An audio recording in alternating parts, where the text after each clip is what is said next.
Halo semuanya, kembali lagi bersama gua Andi. Pada video kali ini, gua akan membahas salah satu film seru lagi berjudul Castaway. Tidak pernah lupa, gua selalu mendoakan agar kalian dan keluarga bahagia serta sehat selalu ya. Film ini menceritakan tentang petualangan seorang pria bernama Chuck Nolan yang bekerja di perusahaan FedEx. Di awal film, ketika ia berada di Moskow, Prusia, di sana ia mendidik staf FedEx. Ia menetapkan bahwa hal yang paling penting dalam perusahaan ekspedisi adalah kecepatan dan ketetapan waktu. Untuk menjadi contoh nyata kepada para pegawai FedEx di Rusia, dia membuka paket yang dikirim sendiri dari markas FedEx yang berada di kota Memphis, Amerika Serikat. Setelah dibuka, berisi sebuah timer. Ia menghentikan timer tersebut dalam waktu 87 jam 22 menit 17 detik, yang menurutnya adalah waktu pengiriman yang sangat lambat karena bisnis utama FedEx adalah pengiriman paket dalam satu hari atau 24 jam.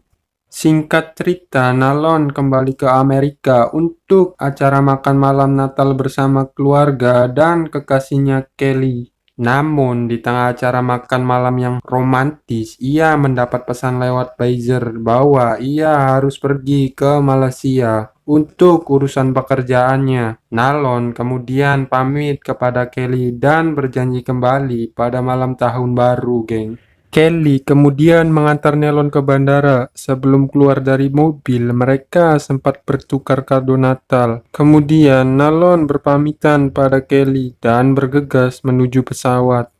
Nalon yang terlihat capek tertidur, kemudian terbangun, lalu mengambil jam di kantongnya. Dia mengamati jam sambil tersenyum dan meletakkan jam di samping tempat duduknya, geng. Lalu ia menuju kokpit pesawat. Di sana ia merasa ada sesuatu yang akan terjadi. Para pilot dan kopilot sedang berusaha mengontak darat dengan radio, namun mereka tidak menerima jawaban. Terlihat di radar pesawat ada sekumpulan awan badai yang sangat dahsyat berada di jalur pesawat tersebut. Sang pilot menjelaskan pada Nalon untuk menghindari dari badai, pesawat harus berbelok dan menyimpang lebih dari 320 km dari rutenya, geng. Kemudian sang pilot menyuruh Nalon untuk kembali duduk dan memasang sabuk pengamannya karena pesawat akan mengalami turbulensi yang sangat besar. Namun Nalon malah pergi ke toilet untuk mencuci muka. Tak lama kemudian Nalon mencuci muka, tiba-tiba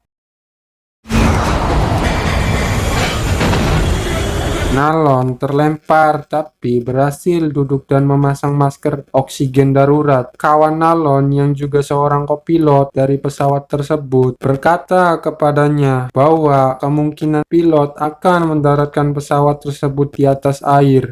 Setelah berkata demikian, si kopilot memberi Nalon perahu karet. Dan Nalon yang sangat ketakutan memeluk erat-erat perahu karet tersebut. Tak lama setelah itu, suasana mencekam terjadi. Turbulensi yang sangat kuat menyebabkan pesawat bergetar hebat dan kopilot yang memberi perahu karet terbentur kepalanya dan tak sadarkan diri. Sedangkan pilot yang lain berusaha mengendalikan pesawat itu. Akhirnya pesawat itu menghantam laut dan terbakar.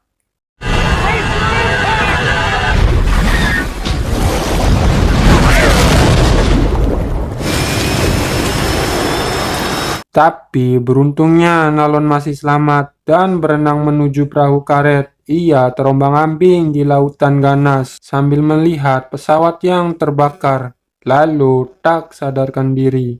Pada esok paginya, Nalon terbangun. Ia terdampar di pulau terpencil di tengah lautan. Ia menghabiskan hari pertama di pulau tersebut. Ia mengumpulkan barang yang tergeletak di pinggiran pantai. Kemudian, dia duduk di tenda yang ia bikin dari perahu karet dan memandang jam pemberian Kelly.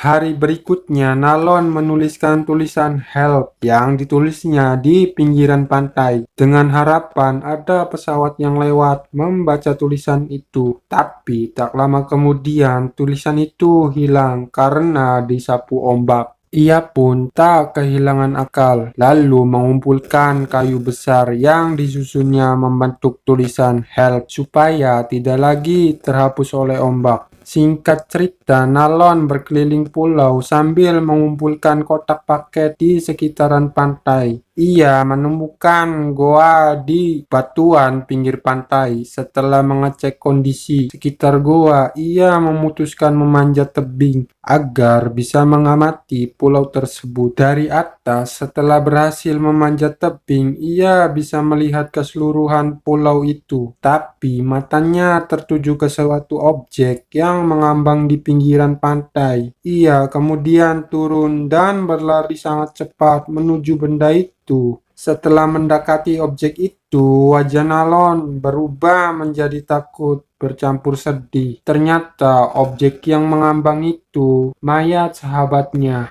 Ia membawa mayat itu ke daratan, lalu melepas sepatu dan mengambil senter, lalu menguburnya di bawah batu besar dan menuliskan namanya di situ.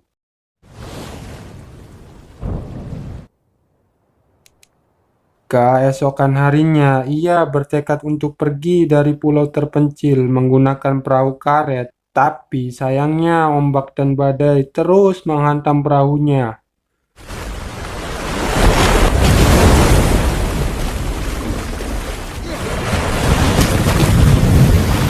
Ia terjatuh dan kakinya terluka. Dengan sisa tenaga yang ada, Nalon mengurungkan niatnya untuk pergi dari pulau itu dan memilih untuk berteduh sambil istirahat di dalam goa yang ditemukannya.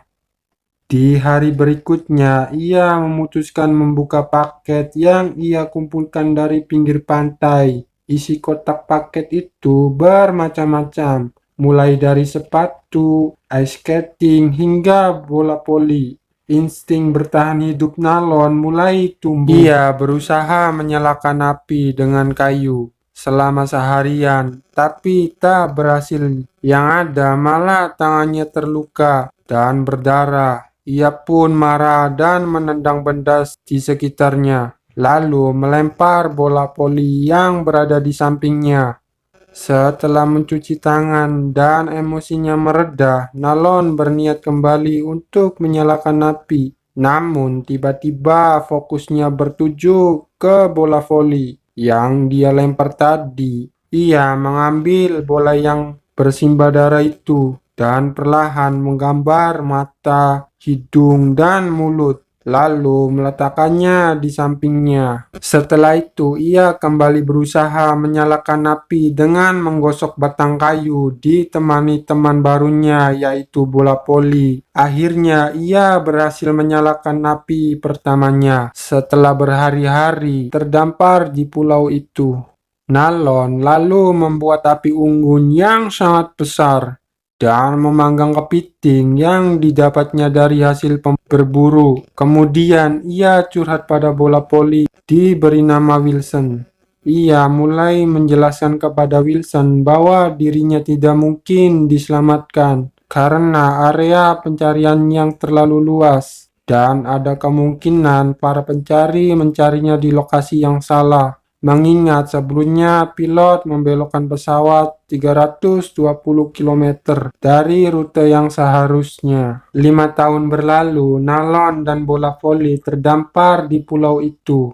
Nalon jadi gondrong dan bewokan karena tidak pernah memotong rambut. Suatu hari, Nalon menemukan sebuah objek yang hanyut terdampar di pantai. Setelah diselidiki, ternyata bagian tembok toilet umum portable yang sudah terpotong separuh. Ia kemudian berdirikan tembok toilet itu dan mengamatinya. Tak lama kemudian angin berhembus, tembok itu pun roboh diterpa angin. Nalon akhirnya mendapat ide gila. Ia berencana menggunakan bagian toilet tersebut sebagai layar rakit buatannya yang akan mengeluarkan dia dari pulau terpencil ini. Akhirnya ia menebang pohon dan berhasil membuat rakit kayu dengan tekad dan keyakinan, ia mengarungi lautan yang ganas dengan rakit kayu. Sederhananya, ia berhasil melewati ombak yang sangat tinggi.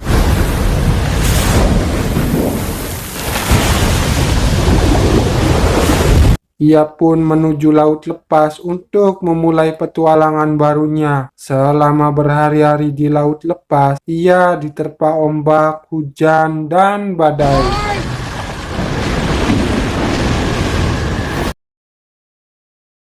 Yang membuat rakit kayunya hancur berantakan. Ia pun kehilangan sahabatnya Wilson yang terhanyut oleh ombak. Nalon hanya bisa menangis dan pasrah, lalu terbaring lemas tak berdaya. Keesokan paginya, keberuntungannya berubah drastis. Setelah hanyut berhari-hari tanpa arah, tiba-tiba datang sebuah kapal barang yang sangat besar melintas di sampingnya. Kapal tersebut kemudian menyalakan alarm, lalu membangunkan Nalon dari tidurnya. Kedatangan kapal tersebut mengakhiri penderitaan Nalon selama 5 tahun. Singkat cerita, kawan-kawan Nalon berkumpul dan berpesta untuk merayakan kepulangannya. Ia pun menuju ke meja makan dan melihat makanan yang sangat banyak. Ia serasa tak percaya dengan apa yang dilihatnya. Kemudian ia mengambil kepiting dan korek api yang mengingatkan dia di saat terdampar dulu. Di malam harinya, Nalon memutuskan untuk menemui kekasihnya yang sudah 5 tahun terpisah. Lalu ia berkata pada Kelly bahwa ia masih mencintai dirinya. Tapi sayangnya Kelly membalas perkataan Nalon dengan berkata, Kelly juga mencintai Nalon, tapi hanya sebagai teman. Karena Nelly sendiri sudah berkeluarga dan mempunyai anak. Nalon hanya bisa pasrah dengan perkataan Nelly. Kemudian mengambil jam pemberian Kelly 5 tahun lalu dan mengembalikannya kepadanya, lalu mengucapkan selamat tinggal. Ending yang sangat mengharukan. Jangan lupa like dan subscribe biar kalian gak ketinggalan video menarik lainnya. Terima kasih.